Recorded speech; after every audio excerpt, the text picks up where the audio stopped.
இப்பயுமே என்கிட்ட கேட்பாங்க, அக்கா ஒன்று மாதம் சம்பளம் 1,00,000 அப்படின்னு வந்துட்டு யூடியூப்லலாம் வந்துட்டு வாய்ப்பே இல்லைங்க. நான் வேணா காமிக்கிறேன் பாருங்க.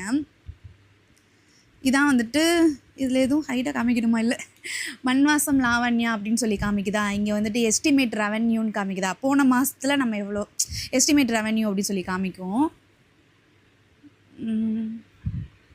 இருங்க,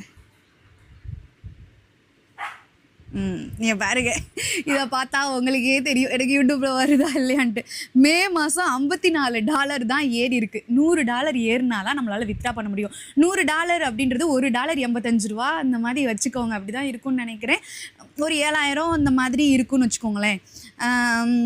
$54 ஸோ மே மாதமும் எனக்கு சம்பளம் வராது. மே மாதம் சம்பளம் எப்படி ஏறும்னா, அதாவது இப்போ போன மாதம் அக்டோபர்னா, அக்டோபர் மாதம் அந்த ஒரு மாதம் ஃபுல்லாக வந்துட்டு நம்ம வீடியோ போடும்போது அந்த டாலர்லாம் வந்துட்டு நம்மளுக்கு ஏறும். அதை வந்துட்டு $100 ஏறிருந்துச்சுன்னா அந்த மாதமே ஏறாது.